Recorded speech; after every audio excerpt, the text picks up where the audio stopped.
Good evening. This is Digital Asset Guy. Hope you're doing well. Thank you for being with me. Today I dropped this interview with Bree Teresi, the model, golf influencer, crypto personality. It was so much fun. A vision I've had for part of this YouTube channel is to talk about how crypto affects other aspects of life rather than just financial, like socially, even romantically, career-wise, professional. And this interview is a perfect example of that. Bree is, well, first of all, she's just so down to earth and professional, but also fun and just really nice. And it was just great. So watch that interview. And it really is interesting. It's not, we don't have a lot of models, who walk in swimsuit fashion shows for guests that decide to come to XRP Las Vegas. She truly is really unique and has had a unique journey. She does, more than one thing. She does like 4 things, She's a model, golf influencer, now crypto personality, and also a social media personality. Really incredible. And today I had something big happen. One of my 230 subscribers, my latest one, was actually Mr. B XRP, who's one of my heroes. I've watched his channel and really looked up to him, so that was a big thing. I'm going to try to make my videos shorter because I realize when they're 20, 30 minutes, that's a little too long, so we're going to move right along. We had kind of a flat day. Bitcoin's been staying right around 90,000, but if we look at it on the year chart, we're down here. I am in bear market mode, like I've been saying. We're coming back down where all of this, where the support was for before this top. We're coming back down to it, and it really looks a lot like 2021, the top of it on that one. And I mean, we've topped. Even if we somehow turn around and reverse and make a new all-time high, this is a local top, but I think it is the top for this cycle. And then you've got the alts, excuse me, holding up pretty strong. ETH is back above 3,000. Tether's holding solid at $1. XRP is above $2. I mean, they're holding up strong. It's just in these bear markets, going back here real quick, even though it looks like we've found some support, though, if we go, well, let me pull it up now. But if we go back, the 2021 bear market looked like this, then we go down even lower. And if you overlay it like Blockchain Backer was doing today, it looks like Bitcoin would be somewhere between 60 and 70,000. Not financial or investment advice, but that's the level I'll be interested in. And I'll bet you our altcoins will be much lower. For some reason I see ETH getting around 2,000. I see XRP, Blockchain Backer, and the others have talked about. I could see XRP getting back around $1.50. That would look good to me. I'd love it if XRP went back under $1. Wouldn't surprise me. Not going to wait on it. Cardano, if we could get back to 4 for $1.25. Really quick, let's just find RLUSD. That's Ripple's stablecoin. They're at number 65. So if we just go down on the list, there is RLUSD, and it's catching up pretty quick. Got a $1 billion market cap, and that thing launched just like a year ago or over a year ago, and it's broken into the top 100. It's number 65. Stablecoins are going to be huge. Let's go right into what Brad Garlinghouse has to say about stable coins. Here it is from All In Crypto. The institutional adoption here and what you're seeing in terms of real world payments as well on the stablecoin side? Well, I mean, the stablecoin point you're making particularly, I think you are absolutely right that as people kind of went risk off, they stayed on stablecoins, which is indicative of, as Richard's describing, the utility, the 24/7 nature of a stablecoin, but it's also trust, where maybe years ago they might have said, I want to get into a fiat that I trust even more, but people are recognizing that stablecoins can be stable and, easier to manage. But look, this region in particular leaned into regulatory clarity early. Ripple launched a stablecoin just over a year ago. It's just passed about $1 billion market cap. But now it's also been approved in, whitelisted in Abu Dhabi, as well as in Dubai and the DIFC. It's good collateral on various platforms from a lending point of view. And I think that the tailwinds just on solving real problems and good collateral that's easy to move and is more flexible and can be, moved multiple times a day even, that wasn't possible before. So I'll stop it there, but really the utility is just incredible on the XRP ledger. People all the time tell me, I don't get it. What's the big deal? Why don't we just use dollars?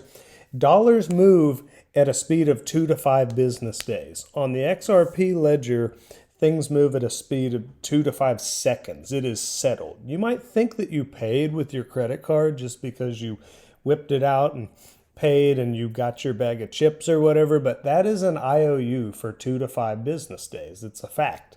XRP, it's actually settled. The XRP went and it now has digital ownership to the recipient. RLUSD is the same way. So when it moves this fast, you could be paid hourly. You could be paid minutes by the minute at your job. That's just something maybe we're not ready for yet, but it certainly has utility. So I think that's really important. So that's a cool thing from Brad Garlinghouse. The next thing I wanted to show this debate here. Peter Schiff debated CZ Binance. And it's just really funny because CZ kind of ingeniously outsmarts Peter, but I don't know how hard that is because I've argued with Peter on X before, where he's just kind of calling crypto people stupid or whatever, and I don't know. I think he's really pretty smart. I think he just knows that crypto is here to stay. And I actually, when I met him at Bitcoin Vegas, and I asked him straight up, I said, he just got back to his booth and his wife was there. And I was like, hey, I want to talk to Peter. And she's like, oh, he's just coming back. And I said, he's my hero and everything. And he's great and wonderful. And then he comes back and I said, so I get you're always bashing Bitcoin, but why are you not ever bashing or talking about XRP? It's near instant settlement and the utility is what's going to make it really usable and make sense. And he just gave me the weirdest look. And he just goes, look, I don't know what they're doing with XRP. I don't know what those guys at Ripple do. I don't know anything about it. And then he walks away when he just got back to his booth and his wife was telling me. It was bizarre. Anyway, watch this little debate about whether gold is better than Bitcoin. So, I have a nice box here. What is that? It has some, I think it's Kyrgyz language. I took it back from Kyrgyzstan. He has a certificate. I got this from a very important person from Kyrgyzstan. Very recently, just completely by luck. So we take it out. It's pretty heavy. I'll put this down. You can see, it says Kyrgyzstan, 1,000 grams, fine gold, 99.9.9. And a serial number. Try it. Yes, Try it's it. heavy. Is it real gold or no? Well, I don't know. I mean, is this what you're trying to say? I mean, So, Peter can't tell him if it's real gold or not. And I'm a fan of gold, but there are some problems with gold. I mean, we don't know how many ounces of gold are on this planet because they keep mining more. And what if we were to acquire like a crap ton of gold? What if Elon Musk goes to Mars and finds a whole bunch of gold or something? That's going to change things. It's not really truly finite. So I think CZ's got a good point here, but I don't think it's Bitcoin though that's actually, better than gold. I think it's XRP that has the utility to actually be used. And then I think you could tokenize gold on the XRP ledger where it's priced with the price of gold, but it's using the XRP ledger where you can transfer it and it's settled in 2 to 5 seconds. So just something to think about. Kathy Wood, you know how I've been bearish ever since I sold a lot in early October, late September. A lot of people were telling me, no, we're still in a bull market, and blockchain backer kind of sounded the alarm. But I've been in crypto since 2015, so it's weird. I'll just start to sense the sentiment on X and Facebook and the mainstream media, and I just have a pretty keen sense of when bear markets and bull markets are starting and ending, and it's been good. But I just thought it was interesting how Kathy Wood all of a sudden is talking about a new bull market. So, but I think we got to go into a bear market first. So, but just listen for a sec. Good sense of the word. When you cut the price of something, you get more demand for it. COVID was the outlier, that 3-year supply shock, most unexpected in this just-in-time world. We thought technology would work. And you can see on the next page that the duration of employment is also increasing. It's been at a high level, and it now has gone from 20 weeks to roughly 25 weeks. Anyway, you can watch the whole thing, but now she's talking about we're going into a new bull market. And I think Kathy Wood is good at what she does and everything, but she was saying like we were going to, go total bull market and just keep going up and up. But I think we're in a bear market. If you look at this, and we've been in a bear market with crypto for like a good really, you could look at it. We've been in there since you could argue it's been months that we're already in the bear market. So you could even argue it started from this top. I mean, we were just up there at that all-time high of 124. I think it actually was 126, like for a day or so. But anyway, if you zoom out, we're already down here. Unless we're going to come like way down, we'll probably stay down here for a while. Like this seemed like forever, this bear market. This bear market was like not a bear market. It was like being in the desert. Like you had no water for, you were, I don't even know what I'm trying. This one was so long, I almost didn't make it, but luckily I did. But these bear markets were truly awful. I don't see us going into one of those with the Clarity Act and things going on. But who knows? We'll see. Maybe it will be. Mr. B, who just subscribed to my YouTube channel today, he posted that Gen Z wants crypto for Christmas. All they want for Christmas is crypto. A new survey shows that nearly half of Gen Z wants digital currency as a gift. A report by Visa says that 45% of Gen Zers would be excited to receive crypto for Christmas. That's compared to 28% from older generations. And those are your headlines. Wow, that's so pretty. I never thought about crypto. But we've been talking about crypto because we had Brian Stiles, Congressman Brian Stiles, who was all about crypto on yesterday. And I talked to him, I said, we need to bring you back and do a crypto for dummies segment so that all of us, everybody over the age of 50 can figure out what this crypto. See, I get a little annoyed when the baby boomers and people are always, I need crypto for dummies and stuff. I mean, yeah.